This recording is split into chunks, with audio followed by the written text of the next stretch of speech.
All we have to decide is what to do with the time that is given to us.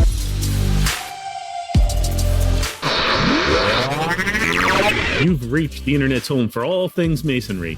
Join On The Level podcast as we plumb the depths of our ancient craft and try to unlock the mysteries, dispel the fallacies, and utilize the teachings of Freemasonry to unlock the greatness within each of us. I have you now.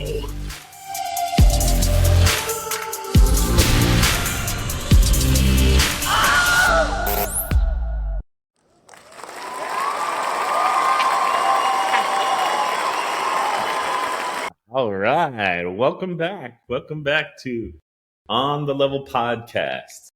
Today on the Level podcast, we have a very special guest, a good friend of mine who most of the listeners will never have heard his name until today, but I doubt that this will be the last time you hear it. Worshipful Mark Tishman of the 23rd Masonic District in the state of Florida. Welcome to the show, Mark. Good Worshipful morning, brother. Tishman. Worshipful Tishman. Good morning, worshipful yourself. Worshipful Master Mark Tishman. I apologize. That means I better stand up because I'm sitting. I genuflect, but I'm already sitting. Oh, please, you're not worthy. I'm not worthy. None of us are worthy. It's okay. Only to the big G. All right. Well, welcome. I'm pleased to be here, Chris. Yes. So we're recording now at very early February. Sorry, we just broke into February. So I'm assuming that you've probably had at least 2 stated communications at this point in your Worshipful Master year. I have so far, indeed. We're about to have our 3rd this coming Tuesday, correct? So you should have it all figured out. You should be totally streamlined. You got it on every little detail. You're totally comfortable in the role by now. Oh, you're just crushing it, man.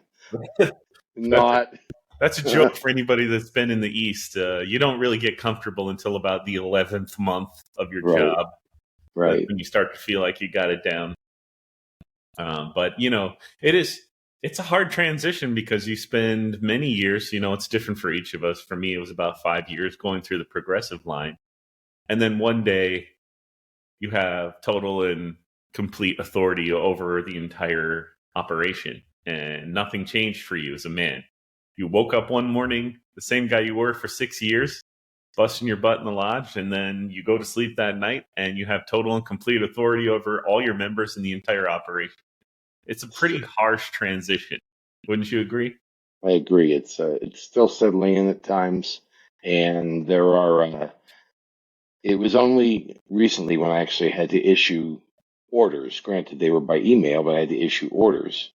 Oh, really? That it made me understand. But I mean, it wasn't because people weren't cooperating. It was because I wanted to make sure we had certain information in by a date certain.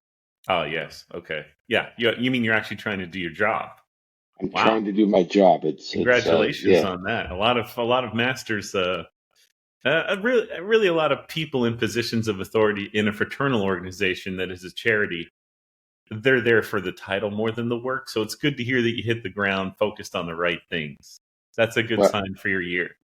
I have a focus of, and it may be a bit for selfish purposes, but I'd like to leave a legacy with the green check mark, rather than the black red circle with the red circle with the So I'd like to leave a legacy that is very helpful, and that I'm able to keep my trestle board on track and focused, and even accomplish it.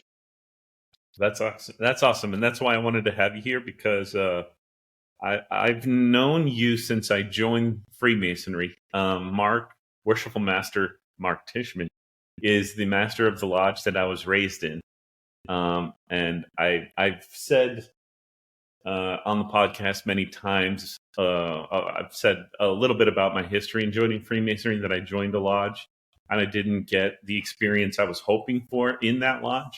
And I wound up seeking it in another lodge, and that's where I've settled and thrived, is in the second lodge that I joined. But Mark is in the original lodge that I joined, Phoenix Lodge number 346 in Sarasota, Florida. And I remember in the early days for me, after I was raised, you were one of the first people that stood out to me, and you'll be surprised to hear this because I never told him before. But I was sitting as I believe junior steward was the first chair I sat in. And we were at a state of communication. And your job as the steward is to basically not fall asleep. So I just stare at the wall across the room and just try my hardest not to fall asleep. And one time, Mark Tishman stood up and he said, brothers, I would like to take our leftovers from our dinners and bring them to the homeless downtown Sarasota. And no one offered to help you, of course, but they did allow you to do it. And it struck me as something very different than I was experiencing in that lodge at that point in my Masonic career, was someone just trying to do something good for someone else. And I don't know if you recall that, but it's something that I don't know why you did that, but I was impressed by it at the time. I thought that's a very selfless thing, to take your time to take this food down to people. And we have a very big homeless problem in the city of Sarasota. It's very rampant in the downtown area. They have a whole community that just live in the middle of the downtown city there on the spot, out in the open, and they're always hanging around. And so you did that for I don't know how long, until I think it became a dangerous situation because it was nighttime, it was dark, and I think you had to stop for safety reasons. Otherwise, you probably would have kept doing it. So do you recall that? I do. I also recall, I don't remember if that was the actual occasion when I floated a motion that we allow that to happen. I know I talked about wanting to do it. That may have been the same time. And you weren't an officer, by the way. You were just a member on the sidelines, just had an idea. I still do it. I don't do it with lodge food. And you're right. Safety is a matter. One of our past masters of the lodge told me, and he's an ex law enforcement officer, and he's an attorney. He deals with a lot of defense situations, and he deals a lot of almost in an advocacy role for sort of like a quasi public defender. So he has a bit of a jaded look, and it's just his personality. And he said, and he brought up a point, which is that somebody can say thanks for the food, but give me your car. Exactly.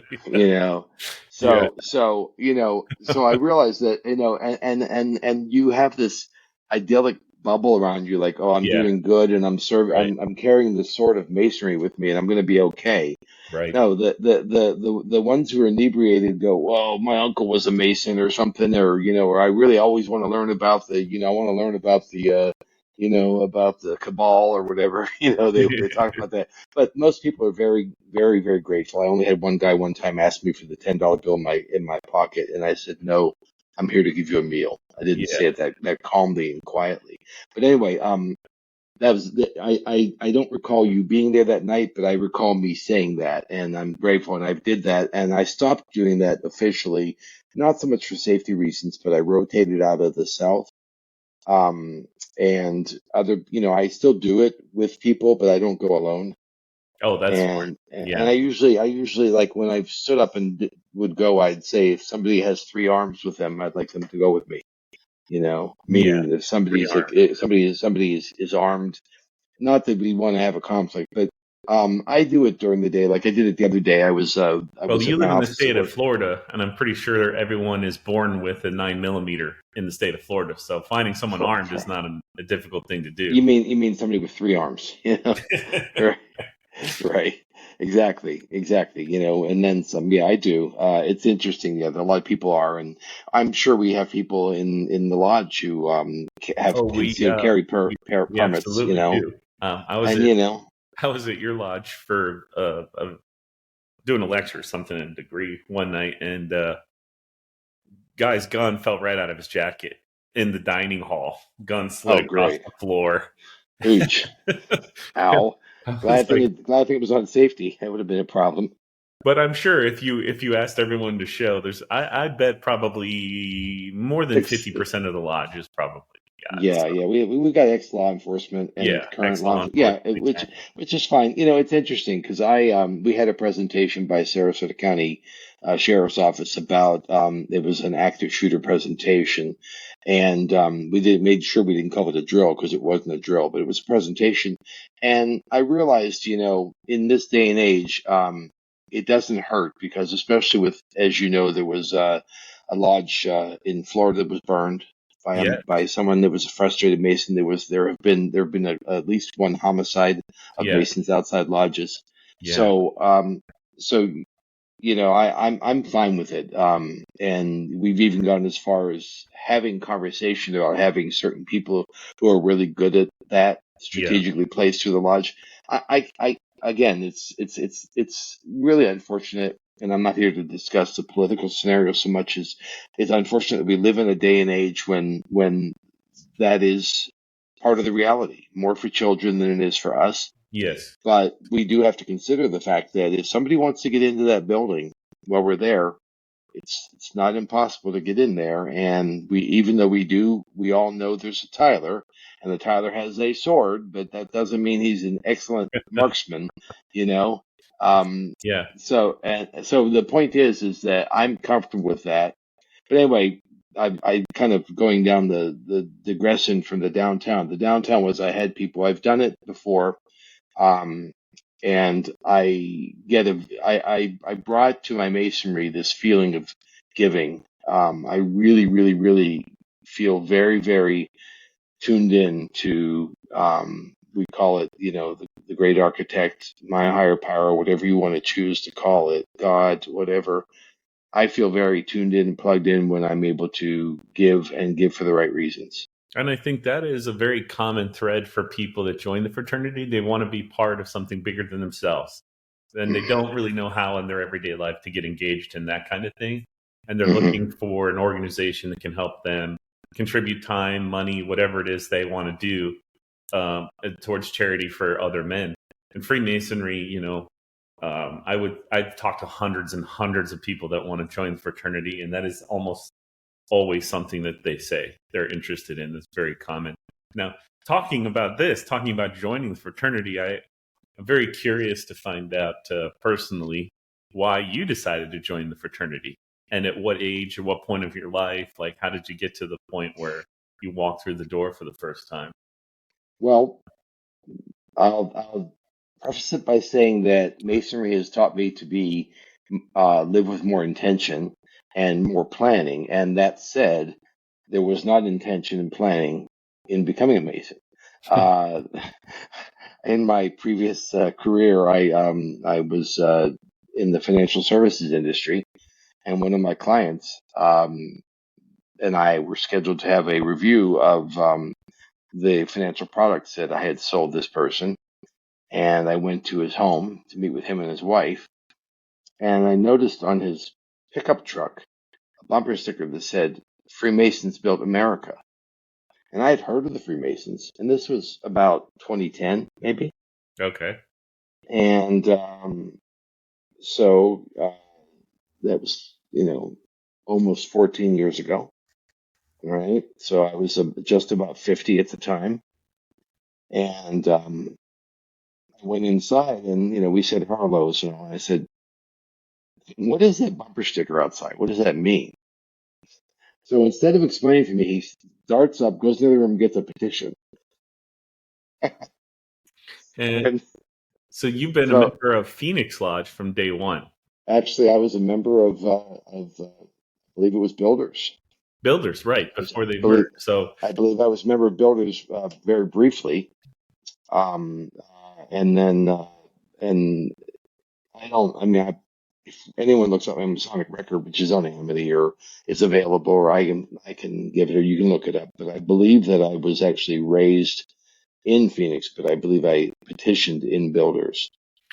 so interesting story here. Sarasota Lodge, the members of Sarasota Lodge branched off and formed another lodge in the city of Sarasota called Builders Lodge. From what I understand from the history I was told, this is mainly Masons who are actually builders as a craft. And that's why they called it Builders Lodge. These were people who worked with their hands in construction in some way, shape, or form, Mm-hmm. and actually did build their own lodge, if I understand the history correctly. Well, that building was built by Masons. The building at 240 South Tuttle definitely had a lot of people. I don't remember the gentleman's name in 1960 or 61 who was instrumental in doing that, but they definitely built that block building there, and it stands. got very impressive building, and they did something at the time, which was they put in concrete trusses. If you ever Mm. gone in, you've been in the attic of that building, right, Chris? Oh yes, it's very Yeah. big and So you can creepy. see it's big and creepy. It's cleaned Yes, out. So I'm going to give a shout out to Dale Jackson, brother Dale Jackson, right here on this podcast. And when you hear it, Dale, you can know that I was thinking about you because he is our lodge property chair and he has done an amazing job along with other people getting that catacombs cleaned out. So it is that you can actually walk up there. brother Dale is a master of the art of what I like to call busting of the balls. Every time I Yep. come to your lodge, he is a professional ball buster. And Yeah, that is true. I find it Yeah, that's true. hilarious. So I don't know if everyone gets it, but I know that he's being funny, and I have Yeah, fun with he's it every he's time I he's see it. he's good. I like. I do hope that he gets the opportunity to be on your podcast sometime because I think he's a wealth of knowledge, an interesting man, and We happen to I have like him. we have very opposing views on things, and I think Oh, absolutely. I I very know. much like to talk to people that have I'll opposing see views. him. I'll see him later. I'll tell him to reach out and see if he wants to do it. It's great. Let's see if he wants to do it. Um, but So anyway, I digress. But a lot of people built it, and that I didn't know that. You just told me something I did not know, by the way. yeah, The so fact it was it built by gets even builders. more fun. So Sarasota Lodge had enough of a massive membership after a group of them splintered off to form Builders Lodge. Another group splintered off and formed a lodge in honor of, I think, the only member of Sarasota Lodge that ever became a Grand Master of the state of Florida, Carrie B. Fish. Not quite, not quite. There was the fellow in Punta Gorda was also a grandmaster, I Well, I believe. mean, for Sarasota 147, Oh, yes, yes, the only member we had become a grandmaster was Carrie B. Fish, who was an attorney in right, town at the time, right, right, and he was fortunate enough to be the grandmaster and laid the cornerstone at the courthouse downtown and the school in Sarasota, all in right. 1923, somewhere around that time, and. Yeah. So after he passed, they formed a lodge in his name, and now we had 3 lodges in the city of Sarasota. And over time, I believe Builders Lodge had money, or they had money and not members because they sold their building and had money. And Carrie B. Fish was meeting in the same lodge as Builders Lodge and didn't have much membership. So one lodge had the money, one lodge had the membership. They were struggling independently, and they wound up merging into a new lodge that became known as Phoenix Lodge. Phoenix, the rising from the ashes, Phoenix, which is Right, the logo of Phoenix Lodge 346. right. And that's so Mark is telling you that he came in under Builders Lodge and then must have been raised somewhere around the transition of that merger. Our first our transitional worshipful master was Niall Davenport, and then after Niall, his son Michael took over, and Michael took over for basically the second half of the year, and I believe Dutch Nihar was our first full year master Yes. in Phoenix Lodge. Isn't it wild that now your picture's going to be on the wall after this year and the same legacy of all of those other masters from those other 2 lodges? It's really interesting you mentioned that, and I'm looking for it to be a very long time before there's a black stripe across my shoulder. Can you explain what that means to people? You know, in the lodge, I'm sure a lot of brothers in your lodges, that when you see a picture of a past master on the wall and he has a black ribbon, it means he's laid down his working tools and Yeah. gone to the celestial lodge in the sky. But I don't know. You're right. It is interesting. I will be with these guys. Yeah, it's something that never really, I didn't ever think about it. I'm one of those I keep my mind focused on what's right in front of me and the goals I've got to achieve, and I'm hyper focused on those things. And Hmm. when it's over is when I realize, whoa, I did all that stuff. Whoa, this stuff happened, and that's when I realized. I think when I left the East was, well, we moved our past masters pictures into the lodge room Hmm. just before I became master. So I was the first master of Sarasota Lodge, and they've been around since 1905. They got to sit and preside in the East, and I would just spend half of the entire meeting looking at the past masters staring out at us. Hmm. And that weight really, it weighed on me heavily. I recommend, if you can, get your past masters history pictures in the lodge, because it elevates the whole experience to think about how many men poured so much passion and energy into this place that you're now presiding over. And it really does make you think twice before you speak or make a decision. You like don't want to let those guys down. It's interesting you say that. I'll tell you. Um, I've thought about that, and in leading any good organization, you have to pick your battles carefully, right? Yes. Now we are unique in the fact that we have a rental building.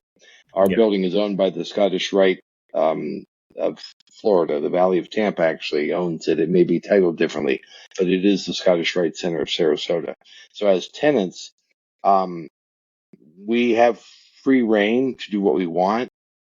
But I come from a business background, and so the business person in me says, you know, um, there's not a ton of incentive to pour a lot of money into a building that you do not own, nor will you ever own. Right. But we are still its stewards and its custodians, and we want to take care of it. Mm-hmm. So there are in that building, for those that haven't been there, in what used to be the street entrance lobby, right off of Tuttle Avenue there, and that was where people used to enter back when in the day. Now everybody enters through the back parking lot entrance now, but um, there are pictures of past Scottish Rite people and shrine people, and the consensus has been to move all the pictures from the social hall of Carrie B and builders into the hall and leave the Phoenix Masters in the fellowship hall. So that's what I wanted them inside, but it was recently that somebody told me, and it was a successful Mason said to me, when you're in the East, actually it was 2 days ago, I had a past Grandmaster of talk to me, and we had lunch, and he said, it's a benevolent dictatorship, but the ones who are the most successful run it as a consensus-based democracy. And that's what I try to do. We are servants of the craft as masters. We are servant Right. leaders, is how I always looked at it. We bear full responsibility, but we defer all decision making to the brothers of the lodge. Correct. We are only there to break a tie if they can't decide. Really, it's their lodge. That's a great way of looking at it, and that's why it's difficult for me to want to find myself in a position of therefore I rule and this is my rule and I It's a order horrible way this. to I look try. at it. Yeah. Yeah, I only do it if necessary, and it's really something I don't. In my installation, once I had been given the jewel of my office, and as everyone knows, the square of the master, that it hangs in a way that the point is facing up and the arms are facing down. I physically held it in my hand and lifted it up to show that it is an inverted triangle as well, and that I am on the bottom and I am there to serve. And Nice. that was the method I chose to use that allegory, right, to speak about. Very Masonic. Very Masonic way to explain it. That's how we like to learn, through allegory and symbols. You made a symbol out of it.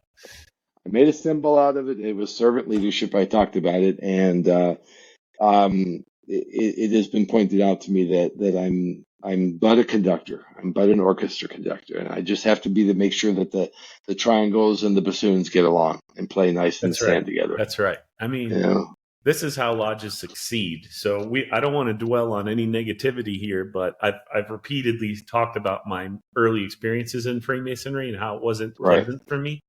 Right. And I don't want to say names. I don't want to talk about any specific years or instances, but I will say this is a Masonic thing that is not just a one lodge problem. This is I think it's a general, not even just in our jurisdiction, but globally an issue. Mm-hmm. Is that we have a progressive line and a beautiful system of shared ownership over our lodges, and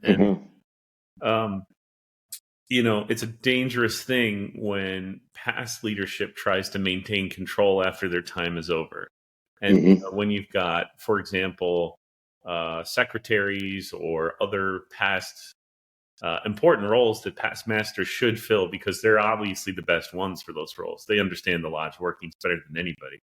Right. But I've seen lodges where those people try to maintain control of the lodge and not let the active officers run the lodge as they see fit versus lodges that respect that.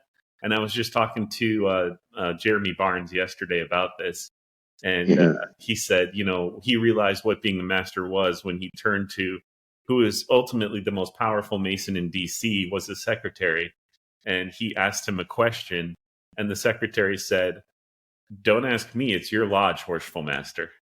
Which is the best. That's great. That's a great he answer. said that really taught him, like, oh, I'm on my own up here. I need to run this thing. But a lot of lodges aren't like that. If you ask the secretary the question, he's more than happy to answer that question, take control, or even not wait until you ask the question, just tell you what to do. And so that's a good lesson, I think, for anyone that's in the progressive line coming up, is that enjoy your time and make your impact as you're going through the line, because it goes faster than you think it's going to go. And your impact can be far reaching through the lodge's history if you're a good, active, contributing brother. But once your time is over, your job is now to support the active line. It's not to continue to run that lodge. You're there to share your history and your experiences and obviously voice your opinions about your conscience as a brother. But ultimately, you're there to support the new line that's running that lodge. Going in, I thought to myself that we're going to have to deal with strong characters who want to continue to control and run the lodge. And it was explained to me not long ago, and I think you and I had a conversation about this, Chris, and you even agreed, was that by fact that they are past masters and the fact that they've stayed in service in an officer position shows their dedication to the lodge. That's right. So looking in a negative way, we could say they're trying to have control. In a positive way, we could say they have the vested interest. They have residual ownership, like all of us. And I think that one thing that has been inculcated, is a nice way of saying drilled into my head, is do not break the lodge. Right. And that's a very subjective term of what breaking the lodge means. But, I will tell you this, that I have a feeling it's talking about harmony, probably. Yes, it is. It is. So what you said to me is you agree that they have a vested interest. However, that would be more like in a defensive position rather than an offensive position. In other words, their job would be basically to shore up if we're going sideways, to kind of make sure those boundaries are in place. So, I met with the leadership of my lodge, and the past leadership of my lodge, and I said, you need to give myself and our senior warden and junior warden a chance to fail. That's what I said. This is how we learn our lessons as human beings. Right, exactly. And by and large, they've honored that. But I will harken back onto something you said in the very beginning of our interview, which was that you wake up one day and you're still the same man. Yes. I realized that now that I know a thing or two, because lifelong masonry, Albert Pike would tell me I'm but a pup, right? Okay, but lifelong learning of masonry, and I know a thing or two about the operation of lodge, and I have a bit of experience in my life being, having made it this far, this many times around the sun. What I will tell you is, I will use them as a wealth of knowledge. I don't mind turning; they won't steer me wrong, and I'm also able to tell them, I haven't had to remind them who's in the East, and I hope I don't. Right. I never want to be in that position. I never want to be in that position because I think part of that is also how I conduct myself and don't put myself in a position where I need to be run. I think you make a good point here. There's two sides to that relationship because you're now an active officer. You're the head of the active officer. I'm the primary officer of the lodge. And so you'll understand this more next year, but I'm a past master now. And so although I'm advocating for the officer line to have their freedom to make their choices and make their mistakes, as I said, and the past master job is ultimately to support them. the officers on the flip side, the active officers also need to really, like you just said, look to your past masters and include them in as much as they can, because those brothers still need a reason to come to lodge, and you can give it to them. You can include them in things. You can ask their opinions on things. You can ask for help and guidance, and that's what they're there for. That's how you have a good relationship, is that both sides are doing the best they can in their specific roles, and they're engaging each other. And I think that's what makes a healthy lodge. And hopefully, it is. Yeah. It And I is. know that There's you're saying you're doing that. You're actually having lunch with these people, asking opinions, asking for support. And now they've got to do their job and give their opinions, but respect that you're making the decisions now when the decision comes. You're right. My position is that nobody knows what it's like to be a worshipful master except a worshipful master or That's a right. past master. So it was recommended to me after the election was held, and I knew I was then a worshipful master elect at that point, to convene an ad hoc past masters council. So I sought out all the living masters of the lodge. Now, it'll be a little different in 147 because there's a lot of living people left, which is fine. See, we only have a history of 11 or 12 years. Right. And we've actually already lost one member, and a couple have moved away and all. So, so I convened them. I got some, some snacks, and I had them come to the lodge. And, granted, we're not supposed to have Masonic business on Sunday, but everybody said, this is the only day we can get together. So we went over and we met around 3:00. And we had a conversation, and I laid out my trestle board, which was my plan and my agenda for the year. And I said, please tear it apart, pick it apart, tell me if it'll work, if it won't work, yes, no, maybe. And that was a very valuable way. If for nothing else, it forged the relationships. It demonstrated my humility, that I wasn't just like, Simba in The Lion King. I just can't wait to be king. I wasn't interested in just waiting to be king. I was interested in being involved in the lodge. And I was, nervous, of course, because, and I'm, there's a term called eustress and there's stress. So the eustress is the good stress. We've got a lodge meeting on Tuesday, right? This weekend, today and tomorrow, I'll be beginning working on the agenda. When all eyes are on you, it's really important for you to make sure that, you have an agenda that works, that flows, and I try to be inclusive, as I told you before. So I'll send it out to all the officers, and we also give copies to the craft when they go in the lodge so they can follow. Yeah. So I believe in collaboration. Collaboration is a very important part of doing this. It makes it better. Right. The more eyeballs you have looking at things, the more opinions, the better the end product's going to be. Exactly. Yes. So we'll look forward to seeing what the reviews are of our interview. Well, I'll tell you, they say great minds think alike. So when I became master, the very first thing I did, we use a communication tool called GroupMe, which is a messaging app that allows you to have a lot of people in different groups categorized. You can talk. And, right. Our lodge has one. I'm sure your lodge has one. But I made a new group called the Past Masters Advisory Council, and I put every living past master in that GroupMe, and I used it a lot in my year. Every time I had a kerfuffle pop up, or there was some dissension, and I was like not immediately sure what to do, and you can't go to the craft with all this kind of stuff, but you can with past masters, and they loved hearing it and being able to share their opinions privately. Right? This is just between the past masters. Right. And now I'm a member of the Past Masters Council, and I added the new master into it. And hopefully this is a tradition that they'll carry on for some time. Just letting every master have this like advisory council in their back pocket. Because wow, what a wealth of resource of information you have.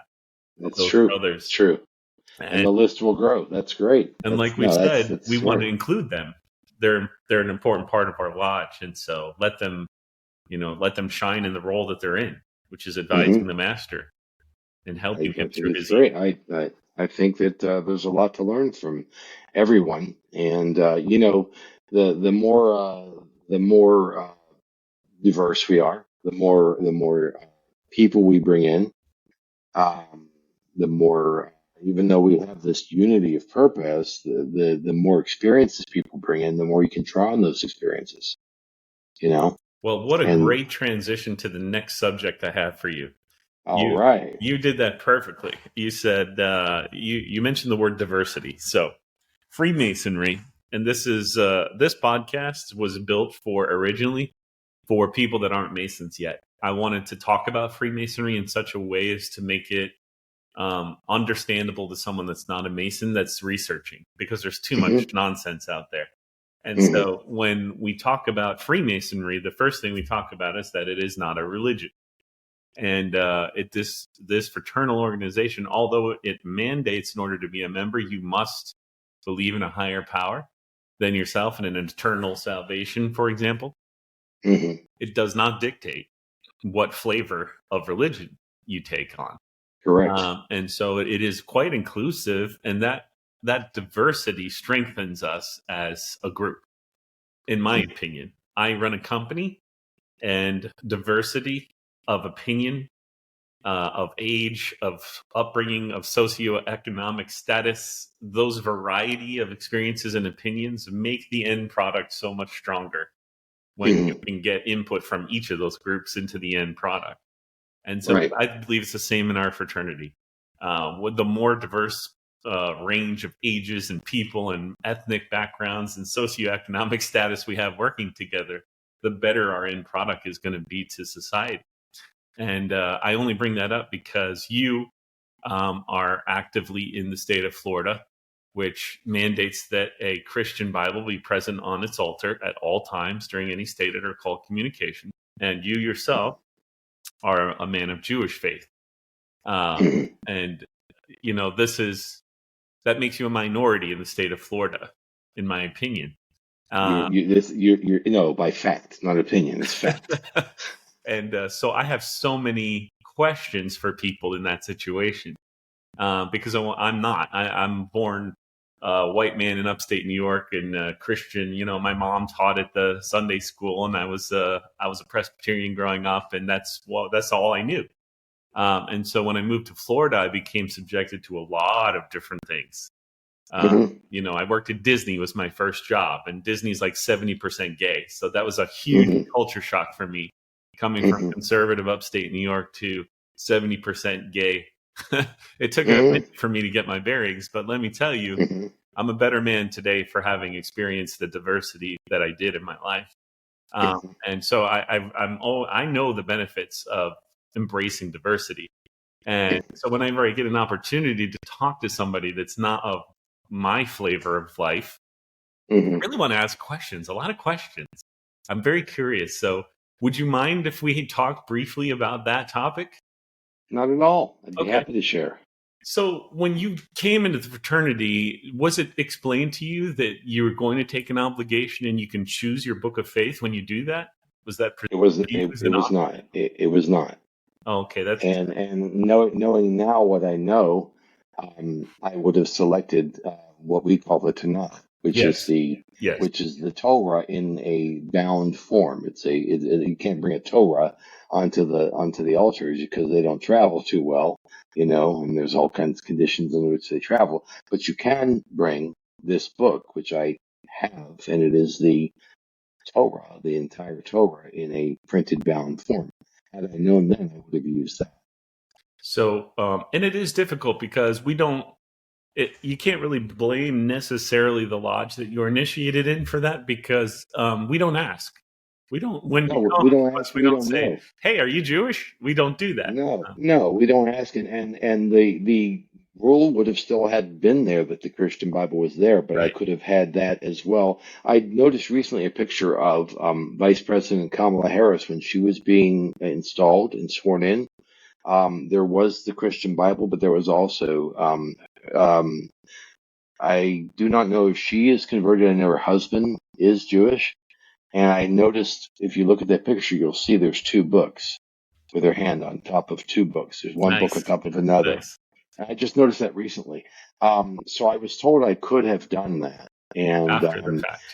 but the way I all of us in our lodge, and I probably it's this way in the lodge that you were past master of, are given a Masonic Bible.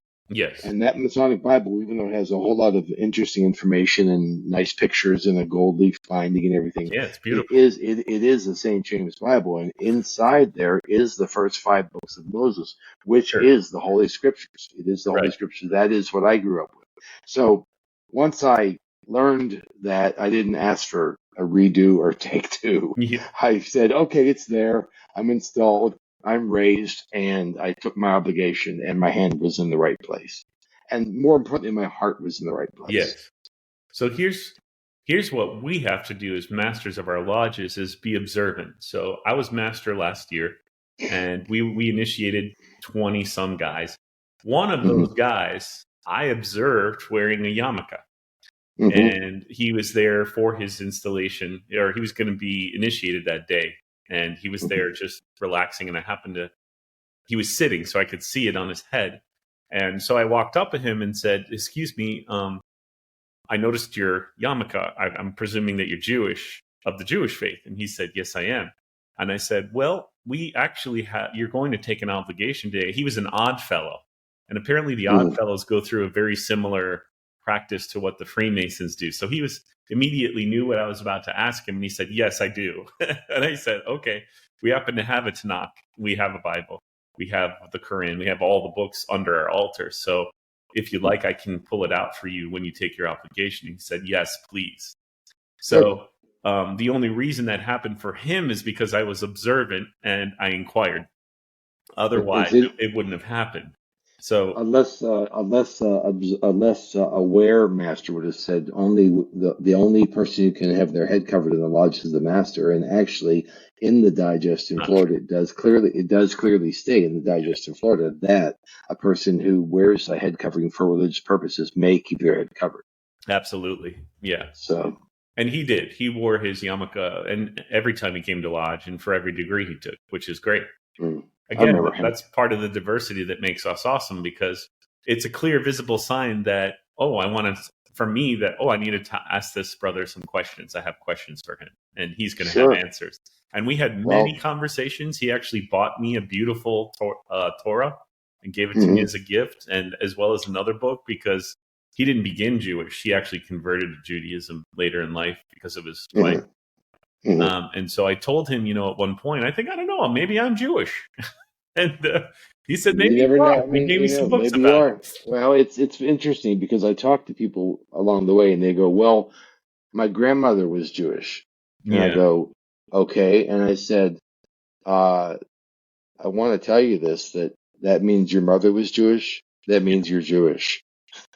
Well, Um, here, there's, it's a bloodline. You may not practice the faith or identify with that, but I mean, I'm saying that in terms of the requirements of conversion or being Jewish, you have to have a direct bloodline. yes. Well, this is what I find. It's a very unique situation with people that are Jewish or people that are of the Jewish faith, because my Mm-hmm. wife is Ukrainian, as an example. Mm-hmm. She's her family, none of them have ever been of the Jewish faith as far back as she knows. Mm-hmm. They came from communist Soviet Russia, right? Mm-hmm. But when she took a DNA test, she's about 3 to 4% Jewish. Now, Jewish is a genetic marker. It is Right. a version of us as humanity. Right. Identify as Jewish. You cannot change that. That's a Right. genetic part of who you are. As you said, if your mother's Right. Jewish, technically, you're going to be Jewish in the literal Well, sense, because we identify Jewish in some ways as a variation of human. But we also have the Jewish faith, which I like. Before we spoke, you said I prefer to call it the Jewish faith. And I like that right. because you're identifying my genetic Jewish heritage from I choose the Jewish faith. Right. And I find that to be a fascinating thing that only applies to the Jewish people. They're the only people like that. And it's interesting. It has nothing to do with being a minority so much as because growing up, I knew nothing of being a minority because You were surrounded by this, I right? was surrounded by this, Yeah. and I grew up in the Jewish enclave of Pittsburgh called Squirrel Hill, which is where Tree of Life Synagogue is, and I used to pass by on my way to school all the time. So at what point did you leave that safe community and venture out into a community where you did become a minority in that community. When my mother dragged me kicking and screaming to this small city called Sarasota, Florida in 1972. 72. Wow. And I had a teacher, a math teacher, who would leave these small biblical tracts on our desk. These kind that say, be saved and all. Yeah. And he literally would look at me in a way he was looking for my horns and my cloven hoofs and my tail. And it got to the point where he believed he was going to save me.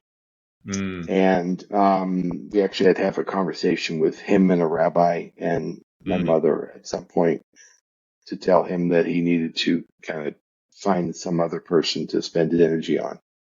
And, so we are in the South, even though Florida is a very diverse place, and that will also lead me to one place I want to go with my masonry. But we are in the South, and we are very diverse in a lot of ways. But we are still, even though we are a nation founded on Judeo-Christian principles, we are a Christian nation.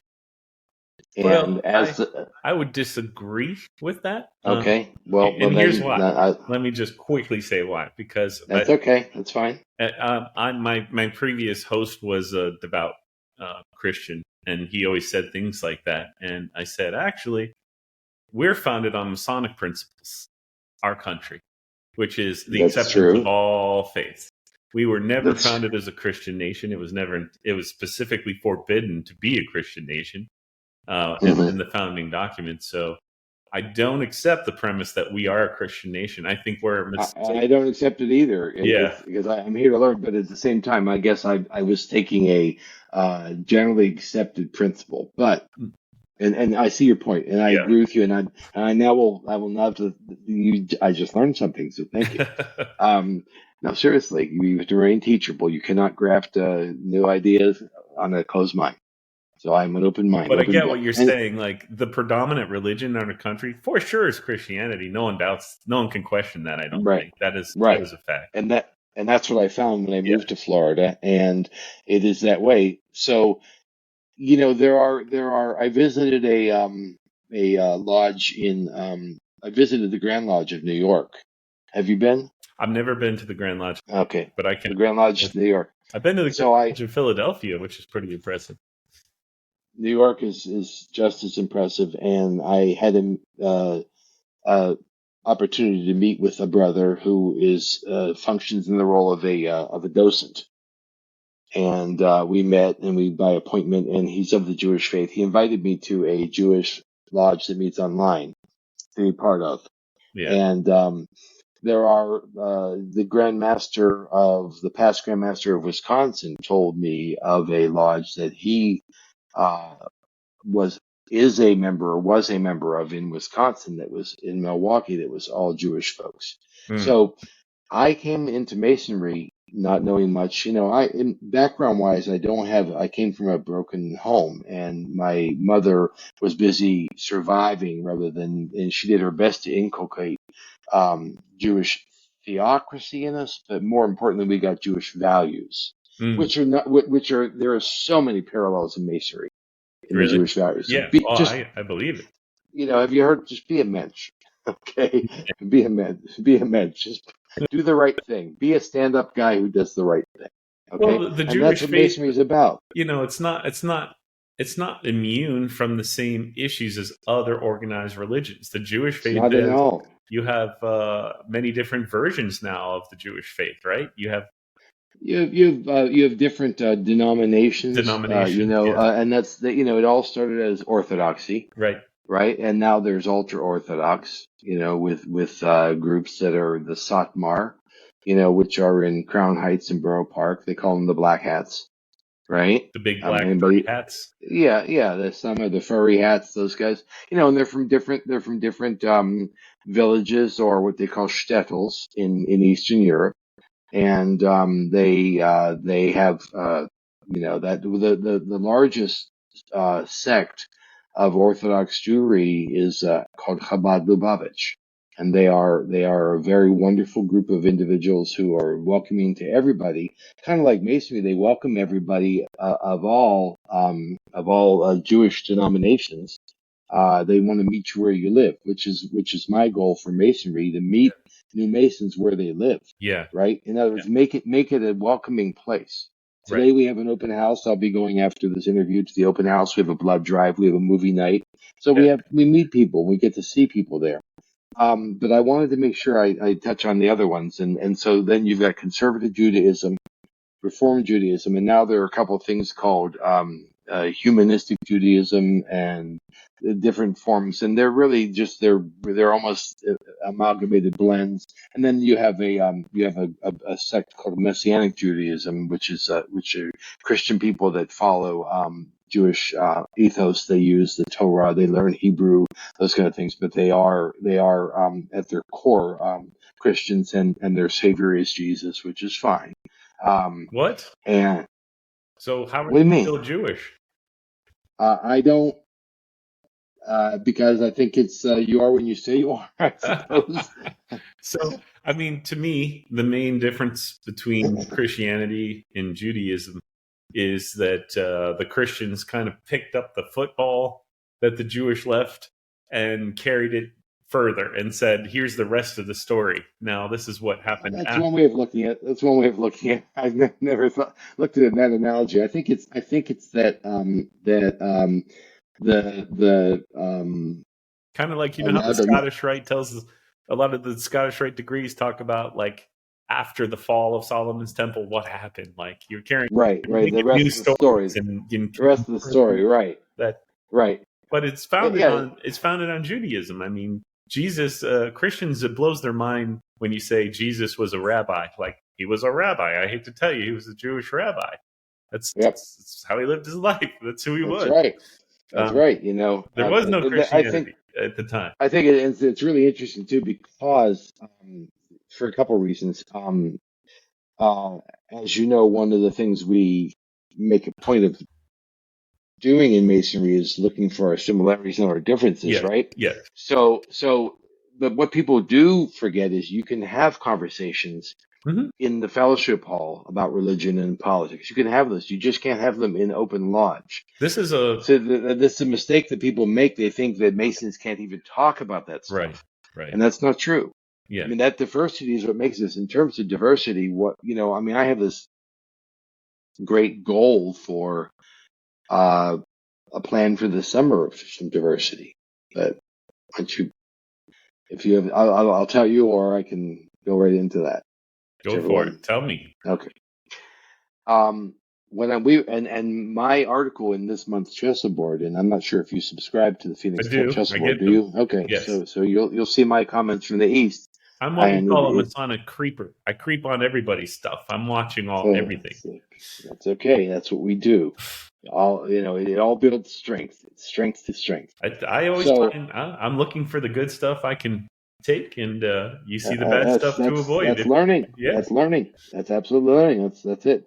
But in my article, it talks about how impressed I was at the Grand Communication, the last Grand Communication, that PHA, Prince Hall Affiliate Masons, we are in the process of Yeah. getting to full recognition. Yeah. We're in the process there. Florida's behind the times. Nobody in the least will doubt you on that. A lot of other states have full recognition, and they hold communication with Prince Hall as well as the Grand Lodge system. We're one of, I GLE think, system. 4 other jurisdictions that don't recognize Prince Hall. So But we're moving definitely in the fast in that minority in direction. this regard. But we're moving in that direction. Yes. And when it was mentioned in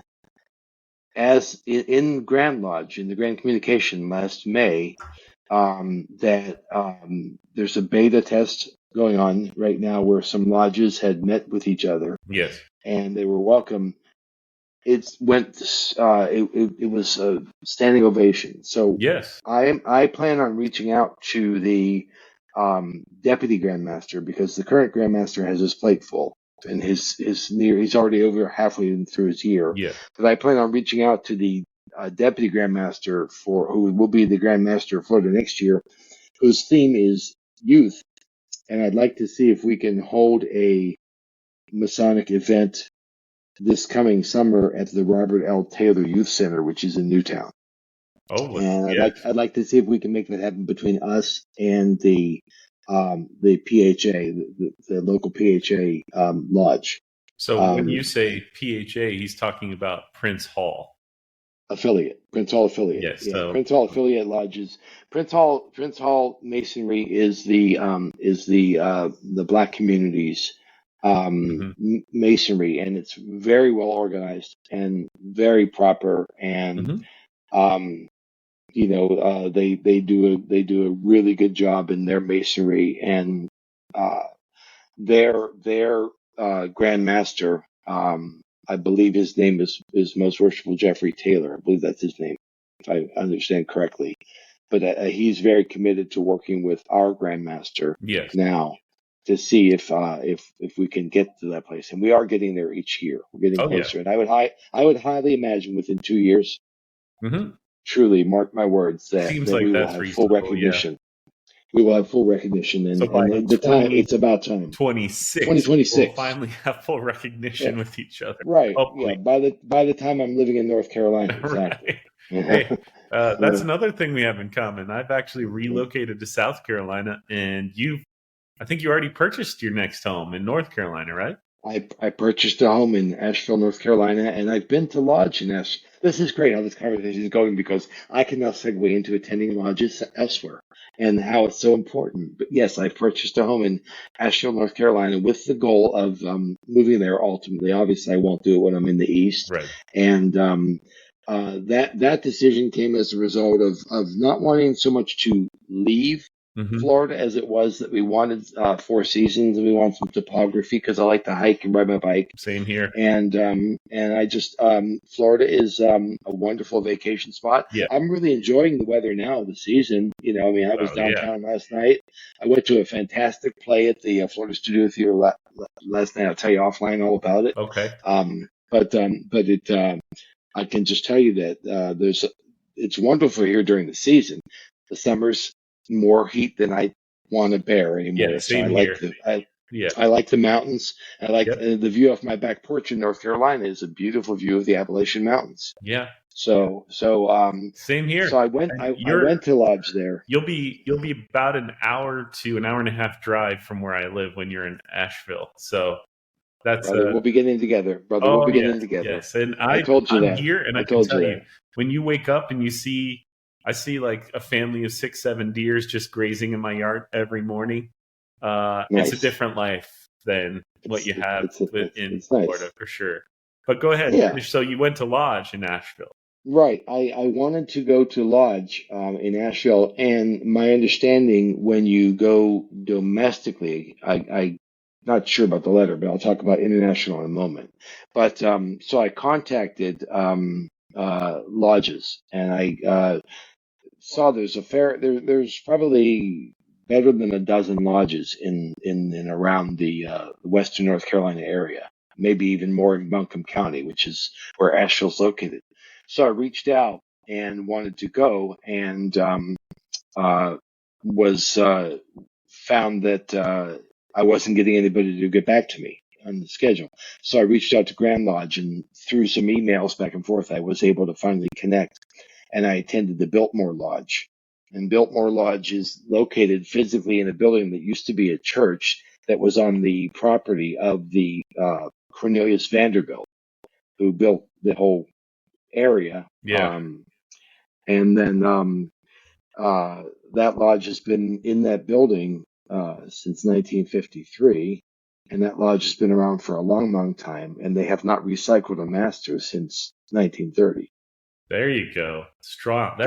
That shows that's strength. A strong lodge. Yeah. And I learned a lot from them. I did some things. I was really impressed when I first went in. They didn't know me from Adam, so they took my dues card, and they took me in a side room, and they had me provide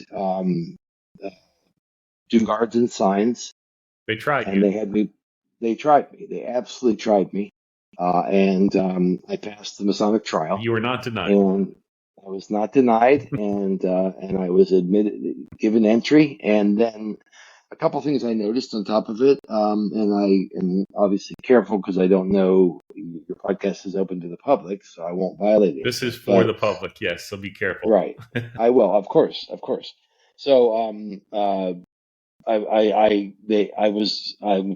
they wanted to make sure that everybody who was present was indeed a Master Mason, and they went through a process of making sure that was happening. It's called purging. Purging is what they do in lodges. Making sure that everyone present are actual Masons before the actual Mason before the meeting starts in the business, and they did that. They did that in a way that I was very impressed. It's not done that I've seen in our lodge or in Florida.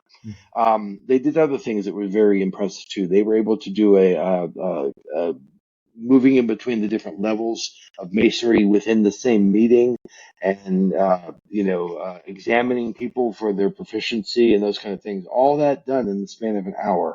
Wow! And I think the most impressive part was after it was over, we had dessert and coffee. And so I have changed it in my lodge that the dessert is after the meeting. Yeah. It is not before the meeting. We've always done that at Sarasota Lodge, and it definitely affords a whole different vibe because most people leave, for sure. But there are a group of people that just, when you hang out and have those after lodge conversations, it's really awesome. Really awesome fellowship. Right, exactly. We do something else also at Phoenix, which is interesting, is that we in the agenda, it's called Good and Welfare, but we, after the closing gavel, we circle up, we all hold hands, and we look to the left and we tell the person one thing we appreciate about them. And that circle goes around and you walk away going, it's something. And remember, we're diverse and there's, I like that. It's a good thing. We enjoy it. It's important to say that you're doing that after the state of communication. You're not which altering Florida work or anything like that. Right. That's right. After. No, exactly. And it can be after the gavel drops, and it can also be sometimes meetings are contentious, and sometimes there's personalities involved, and it's a good way to clear the slate. Yeah. Right. Yeah. The other thing the thing I was really impressed by in North Carolina was they did that circle up. But the senior deacon, rather than have that thing where you look to your left and tell each person what you thought of them, the senior deacon recited the closing charge by memory. Mm-hmm. And That's so nice. we've So I was pretty impressed. But, do they level the lodge like we do, or do they level it like they do up north at the end, where everyone comes down, essentially? No, they do it like we do. Okay, it's leveled. It's not the same way. That's AF and M. AF and AM is. I noticed something also that they have a different system of communication between the people inside the room and outside the room, and those kind of things. I know what you mean.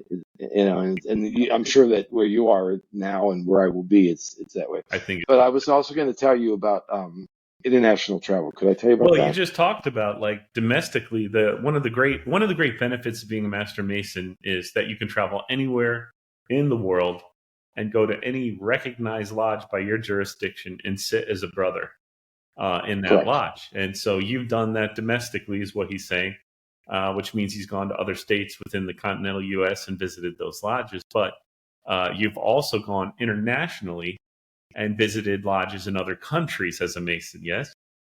I have. Tell me a little bit about that. Where were you and what? I was, we were planning a trip to go to Africa, and I wanted to go visit on a lodge. safari, were you? Well, we went on a game ride in the Chobe National Forest, and it was the most incredible experience of my life.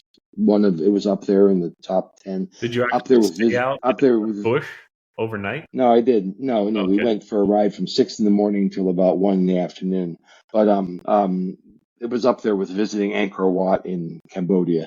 Wow. So it was right up there. It was, but anyway, the way it's done in Florida is in order to be able to be a traveling man, in order to be able to visit elsewhere where they don't know you, you have to go to your secretary and ask your secretary to seek a letter of introduction. So that letter of introduction comes from the Grand Lodge, and it is signed by the Grand Secretary and given to you. So you have to. So for those brothers that want to do such a thing, don't rely when you're traveling internationally on the strength of your dues card alone. That's not going to be necessarily the right thing to do. So get that letter, and that process you want to start at least 2 or 3 weeks before disembarking on your trip. So I reached out and was put in touch with the secretary of a lodge in Cape Town, South Africa, and I reached out and through I submitted my letter, and then I received a summons to appear in lodge. They gave you a summons. They gave me a summons. Fascinating. Yep, they gave me a summons. And I didn't really have a lot of dress clothes with me, so I think I had to borrow a jacket. I hadn't now when I travel, if I intend to visit lodge, I carry a suit with me. I've learned that lesson. But anyway, that night it was a similar thing that happened to Phoenix Lodge. It was the consolidation of 2 lodges, so it was the installation that night of the new master. So the brass was there from all the Grand Lodges. There was a representative of the GLE, the Grand Lodge of England, was there from London. There was representatives from the Grand Lodge of Ireland, Grand Lodge of South Africa. So there was 4 there was bagpipes. There was a kilt. There was a person wearing a kilt. There was gauntlets on the arms. It was pretty special. Yeah, those gauntlets are awesome. Yeah, it was pretty special. So this is an incredible building. They have an almoner, they have an assistant tither, they have an assistant secretary, they have a lot of officers I never heard of.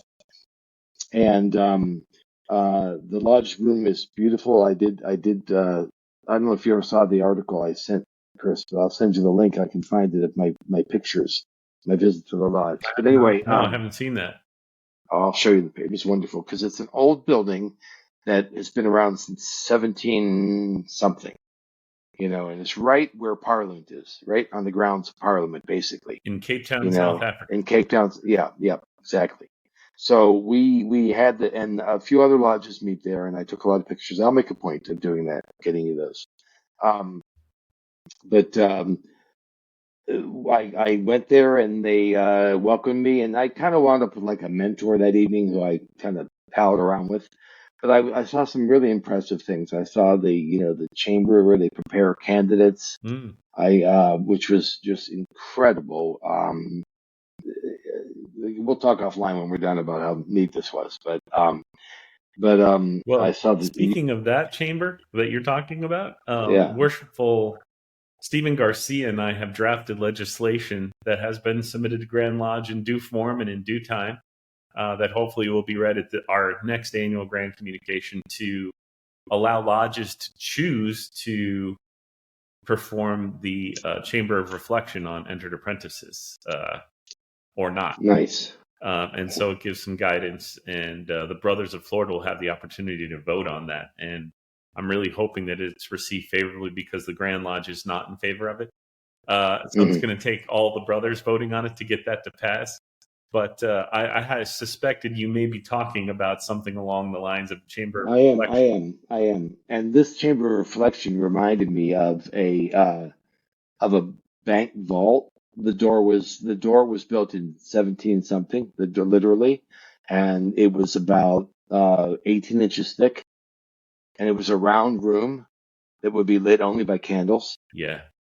Right. And it was a pretty incredible that would space. Be typical of a chamber of reflection. And then there would be certain things present that would make you really focus your attentions on certain aspects that Freemasonry wants to focus your attention on.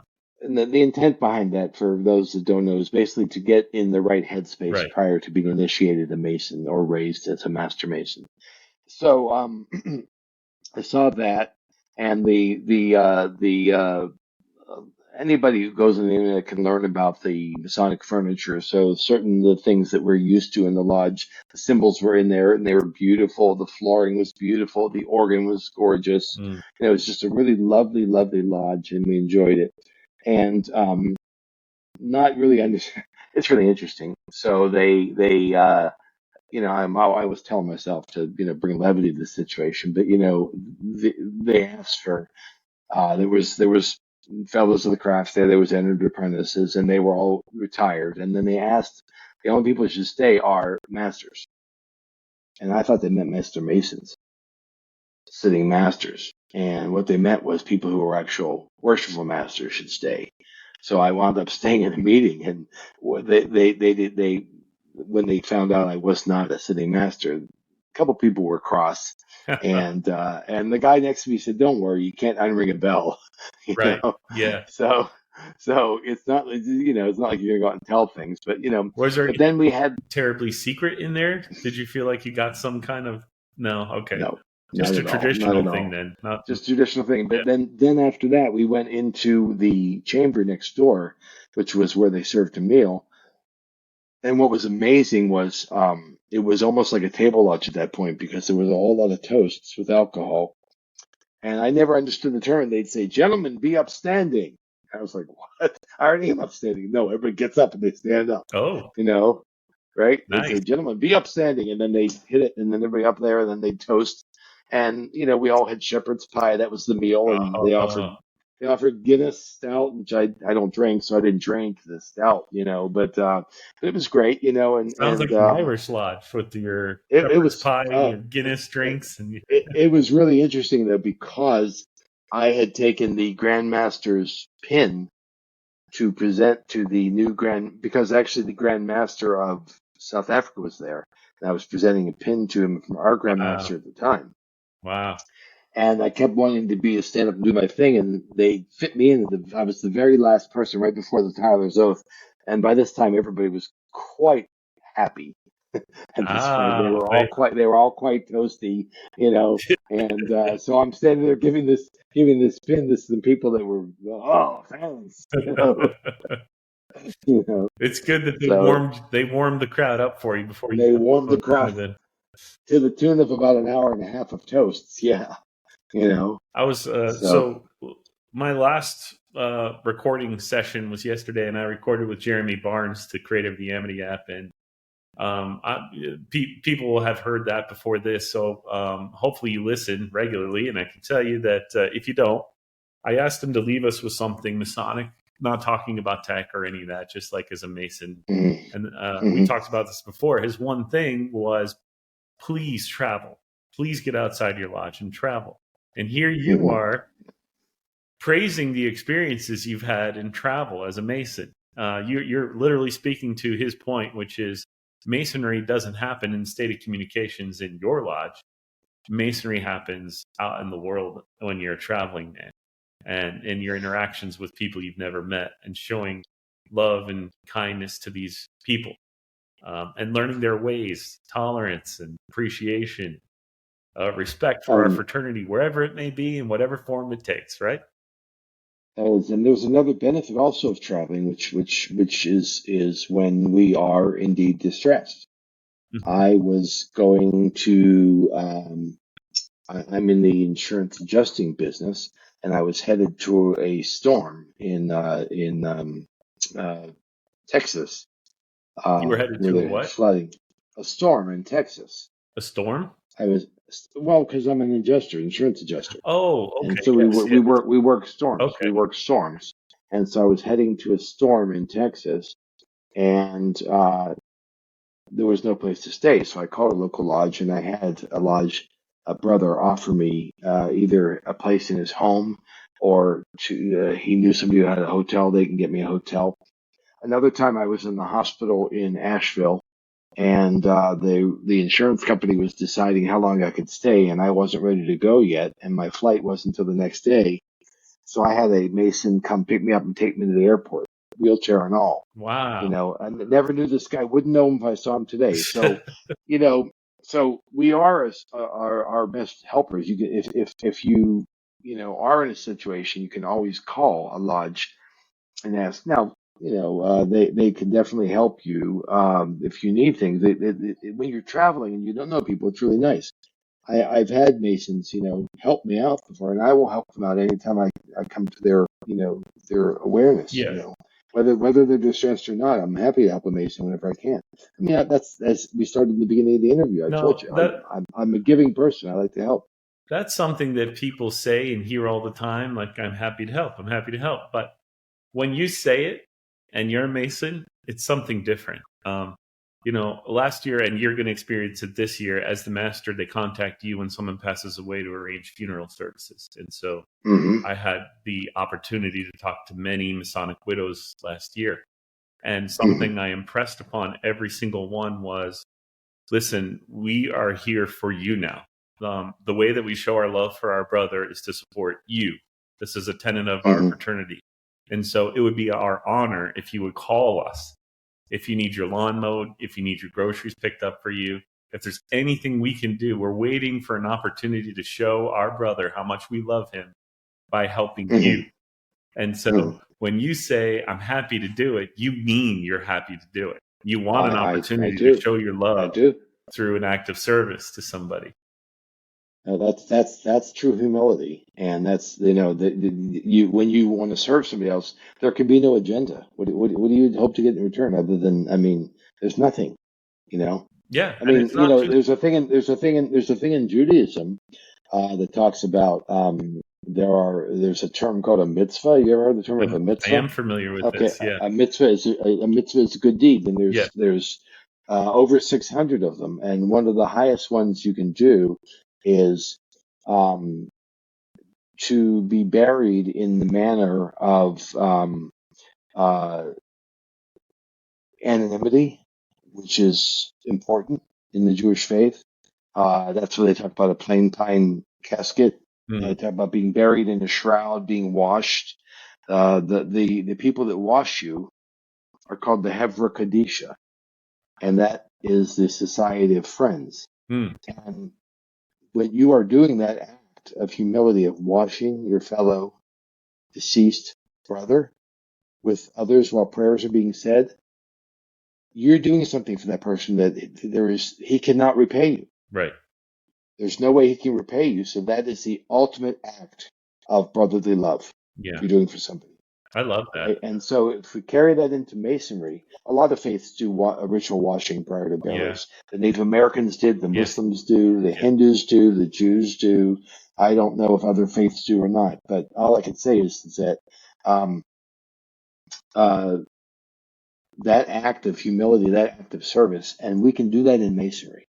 Today, for instance, I'm going to do something of service that can't be repaid. I'm going to donate blood. I haven't donated blood in years. We have the bloodmobile at our lodge. As soon as we're done with the interview, I'm leaving, and once I eat something, I don't want to faint. but we'll that's the way we give back. So Masons give back. We do. And that's what we should brothers. We need to continue to do that. Yes, because it is through giving that we receive only. That's right. You gotta. If you want to keep it, you gotta give it away.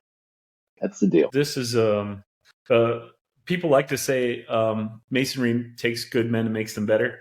I always have told people my take on Freemasonry is that it provides men the tools to make themselves better if they choose to use them, because that's a more accurate description of Freemasonry. It's true. But one of the quickest ways to improve yourself is doing things for other people that don't involve you, benefiting from them. That's how we improve as people, is learning humility. Honestly, it is a big part of becoming a better person. And so, this is where the confusion of charity and Freemasonry comes in, because Freemasonry isn't a charity. We aren't a 501(c), right? Right. We're not an official charity. We're a fraternity, which is different than a charity. We fall under the 501(c)(3) in Florida of the Masonic Charities of Florida, but that's for charitable purposes. But we are considered a fraternity, a charitable fraternity. Right. So we're not a charity in the sense that this is our driving purpose, but our driving purpose being to make good men better. You can't do that without acts of charity. And that's why Freemasonry is well known for its charity, because it's just a part of our system of making good men better. And charity, the lowest form of charity is giving your money. The highest form is giving your time, because you can't get that back, like you said. Right. You can get money back. You can always make more money, but you can't make more time. Right. Exactly. That's exactly right. So that's a perfect way to wrap it up. Well, we're not No. wrapping up yet. Now we're an hour and All 20 right. in, and we do need to. I know I want to be respectful of your time, but I do have one more question for you that I wanted to Well, ask good. you. So I'm assuming this part will get edited out. no, Okay. no, not at all. This sentence right here. Okay, We go keep it ahead. real, man. My guess, you try to Oh get yeah. away, I'm going to pull you back in. No. No. This is you're listening to Chris and Mark Ross. Okay. My Go question ahead. for you is my goals when I joined the fraternity, and I saw what I saw in the beginning was I want to become the master of a lodge, and I want to do this my way.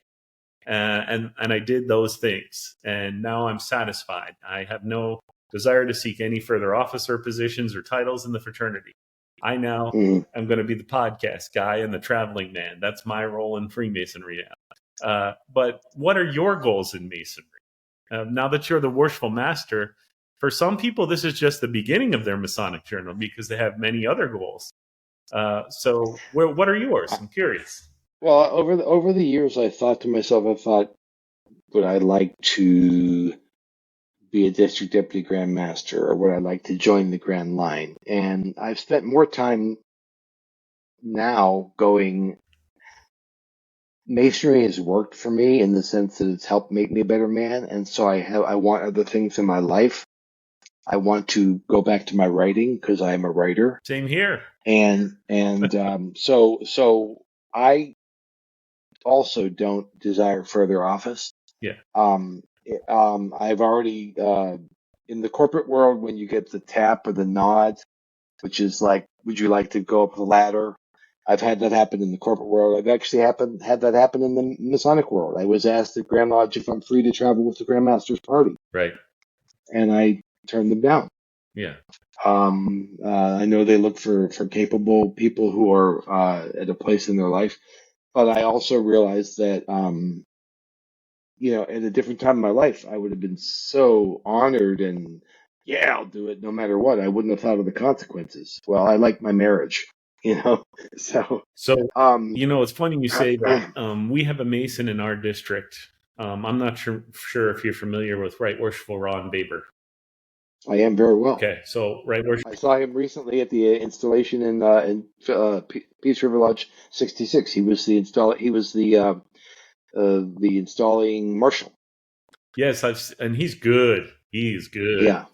Mm-hmm. Well, I formed a competition degree team to compete this year at the state level, and after much convincing, Right Worshipful Ron Baber came out of retirement. He is what he calls a retired Mason. He doesn't go to lodge. He doesn't participate in Masonic things, but he came out because he really believes that.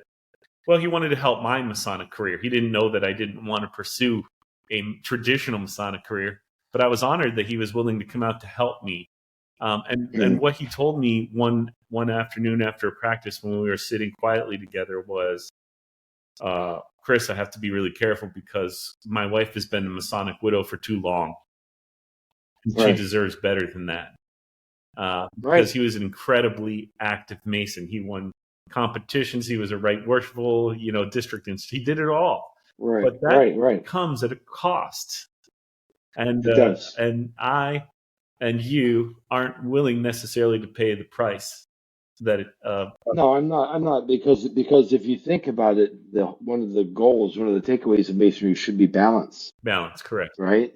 And that it goes in all life. Now, I've been invited to be initiated Eastern Star. So I will this week. I'll be initiated Eastern Star this week. Is your wife going to join you? She was given the opportunity and she's declined. So I'm doing it really more to support the Eastern Star. Okay. I know there's things to learn from it. Mm-hmm. And given the fact that and I've seen plenty, it's the only Masonic appendant body that's co-ed. Yes. And given the fact that we are going States, that's true. Pardon me? In the United States, that's the case. It's the only co-ed Masonic body that exists here for us in the States. So they know that I'm moving, and given the fact that my focus now is entirely on Blue Lodge, because I'm a member of all bodies, right? But at the same time, My focus is on Blue Lodge right now. When I am done with this, I would like to focus my efforts on Scottish Rite. Yes. Right. I find the learning incredible. I know that you are also Scottish Rite Yeah. as well. And I find, and it would be a neat goal to read Morals and Dogma in my life. I don't know if I can. It's pretty tough stuff. Yeah. But I really, when I heard that Scottish Rite was the University of Masonry, Yeah. the College Masonry, Yeah.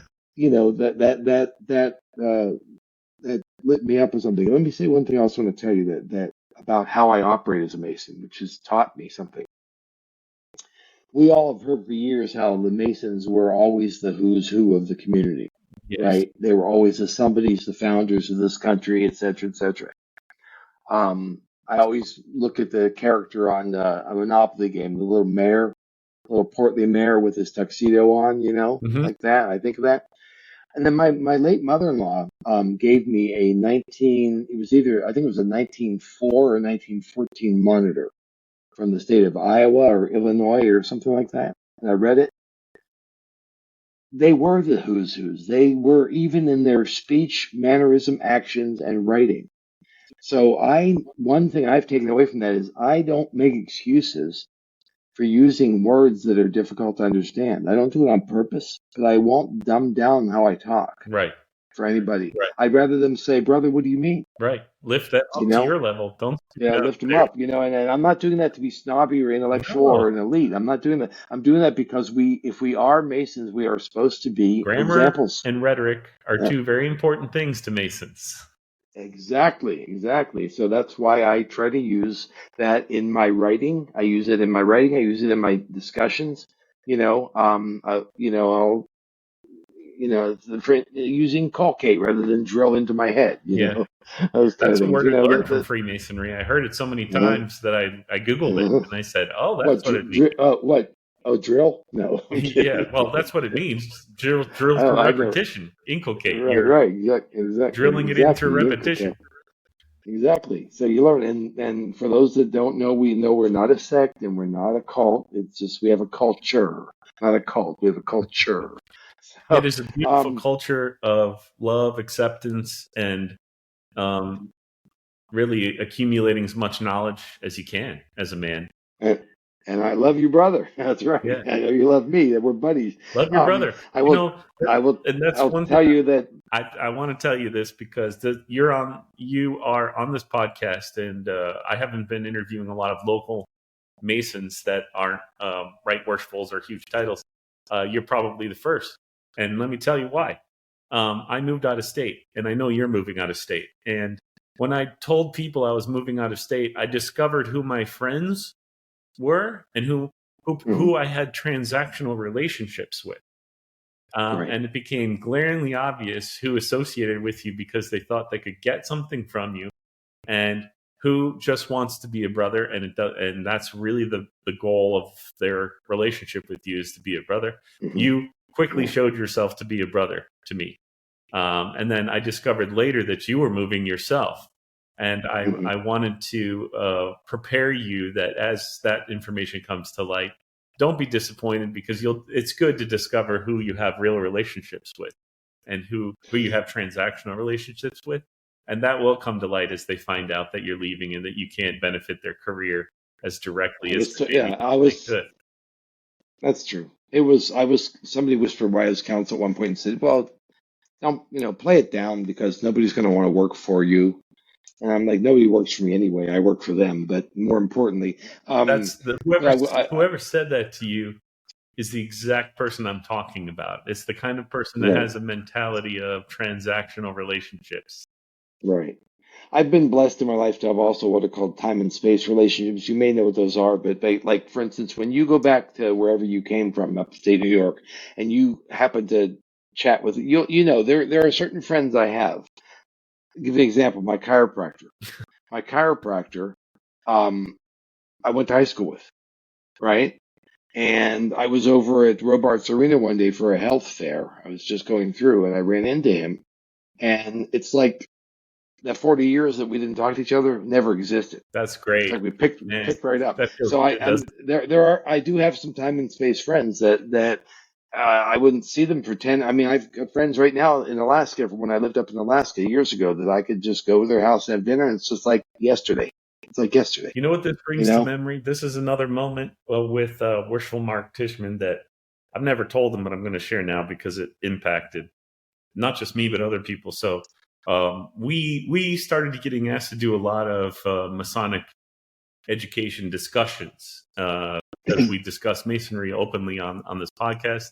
And people in our Hmm. local area started saying, can you come and do that? Because we want to have those kind of discussions. And you were at a Right. Master Mason Association meeting where we were having a Masonic discussion. And you said something quite, it made me think of things in a different way, which doesn't happen often. And it sticks out in my mind. We were talking about Brotherhood, as we are now. And you said out of the blue, you have to be careful because we have a tendency to, when we like someone, we say, I like this about you or that about you. And what we're ultimately saying is, I like you because you're like me. Exactly. And what should be more Right. important is, I like you for you. That should be our focus, right? Right. Maybe you could elaborate on that point because it really, in Sure. that discussion, I think you raised a lot of eyebrows and made people think. Sure. The whole thing about differences, you can always focus in any group, you can focus your energy on your differences or your similarities, right? Because you can be a part of or apart from. Mm, You want to sit as if you want to sit there as if you don't fit in, you can focus on that, or you can feel like you're part of the group.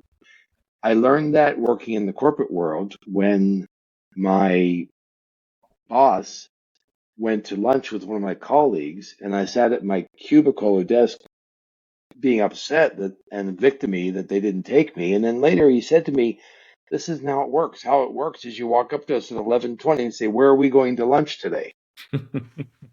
Okay, right? right. So, where is everybody going? And then you make the assumption that That you're included. you're included. Yeah, So it's the same thing. So when you say I like your, I think what it is it's very easy to, especially now in our society with what's going on in this country with the very fracture, divided. it's very easy to look at the other as the enemy. Yeah, So if you and it's unfortunate that I mean, this is where Masonry is not completely self imploded because of the rule of no religion in politics.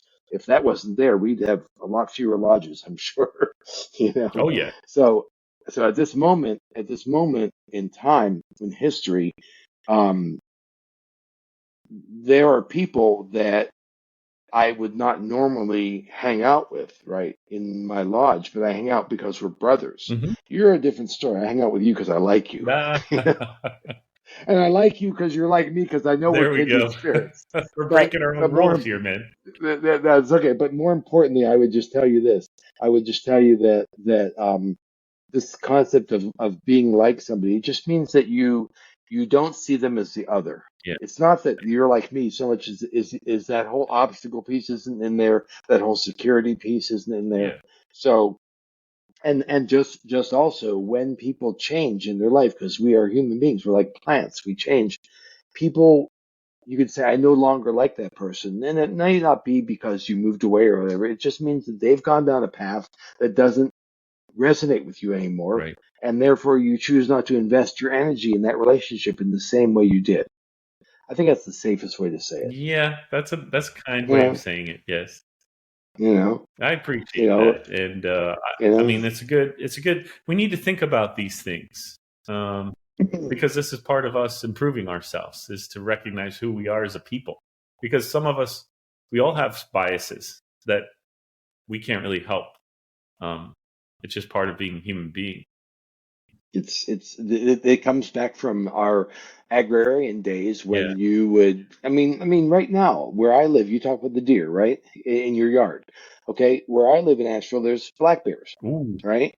Black bears are the other. I am the other to them, right? I walk outside. We're not going up and saying, "Hey, buddy, you want to come over for No. dinner?" No. They'll go, "I'll come over for dinner. I'll be happy to come over for dinner with my 4-inch claws." Yeah. Sure, I'll be happy to come over for dinner, you know? Um, Only you your know, meal. so, right, exactly, exactly. So the point I'm making is that there are plenty of the other out there, and the challenge in masonry, which is the opportunity as well as the challenge, is to have all these the others become our brothers as opposed to our others. I like that. I just made it up. Well, this is why we have a group of different people. You're a little older than me. You've taken more trips around the sun. You've had more experiences than I have, and so you've accumulated a certain amount of wisdom, and you pass that on to people, so that I don't have to. Maybe I can learn that lesson without having to have the painful experiences you had to get to that point. I'm as a current sitting master, and I will join your group of past masters. We can always say, what do you do? I mean, perhaps people, even in this podcast, would not have known how to travel internationally had I not said about the letter and the secretary. You'll be amazed at how many things you've said today will resonate, and people needed to hear that at this moment in their life. I'm always surprised at the things people take away from this podcast, and we do it because of that. People need to hear things, and they need to feel like they're not alone. And it's great. They need positive reinforcement about the fraternity, and that's why, although we both had negative experiences, I think we didn't even have to have the conversation. Neither one of us wants to focus on those negative experiences. We want to focus on they're not productive. How can we help? What can we do to talk about the future? And I said going into my year, I said at an officers meeting, I say all the time, and I learned this from Right Worshipful Tom Haber. He said if people come, Tom's a good guy. He's good people. He's one of the most humble servants I know. He's a great man and a great Mason, and God willing, we can convince him to get into the Grand East at some point. That would be neat, I mean, but anyway, he taught me that when people are going to come at you all day long with problems, and he says, brother, don't come up with a problem unless you have a solution in the other hand. That's right. Otherwise, Otherwise, all I am is a sounding. You're board. Just bitching. If you don't come with a solution, You're just bitching. Exactly. And there's no point in just bitching. You better think about it before you come bring that problem. Exactly. I mean, and what's your solution? And I've practiced it already, even with people that I don't necessarily get along. And I said that, and I said, "What's your solution?" And the person, sure enough, came back with 3 solutions. Beautiful. That's beautiful. You taught them to think before they speak, which is an important part of being a better man. Try. Okay. Here's what's going to happen. We're over an hour and a half in now, so I understand I have to cut you loose. I can't keep you forever. I do appreciate you. Well, if your wife and you were making breakfast, I'd be there in a second, and I will come back. I can smell it, and that is part of the reason I want to go. Oh man, you're lucky. We're both early birds, and so we got up early and started recording before my wife woke up. But I've heard her preparing something up there, and I can smell it a little bit. But I do want to say thank you for coming on the podcast. I really appreciate it. Very grateful for being invited. Yes, it's our honor to have you here. And I really want to give you the opportunity here at the end to speak to Masons throughout the world who might be listening to this podcast. You're now the master of your lodge in Sarasota. You're a 60-something-year-old man at this point in your life. And, what would you like to share on the way out with those Masons out there listening? Just the everyday Mason who's not maybe even an officer in his lodge. He's just a Mason.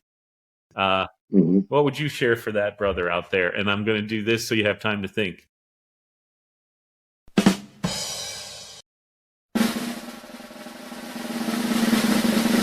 And here comes the wisdom. Okay. Remember that what you learn in the lodge is not just to be carried in lodge. In other words, you're not there just to be on your best behavior. You're to carry what you learn out into your life, into the world, and that is how you will make the world a better place.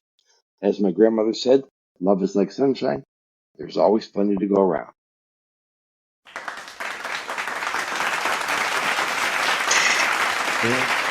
Very, very good. I appreciate the wisdom.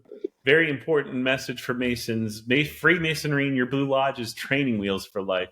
Take the training wheels off and go right off into the sunset as a Mason out in the world. Right now, the world needs you. So thank you, brother. Worshipful Master, for coming on the podcast. And hopefully this won't be the last time we have you on. I'd love to have you on again once you're done with your journey in the East. I know you're busy this year. I won't bother you again, but I'd sure like to talk after you've been out of the East about your year and how it feels to no longer have the burden. It's a pleasure. It's been a privilege and an honor to be here, and I look forward to being back, and look forward to seeing you before then. All right. All right. See you soon.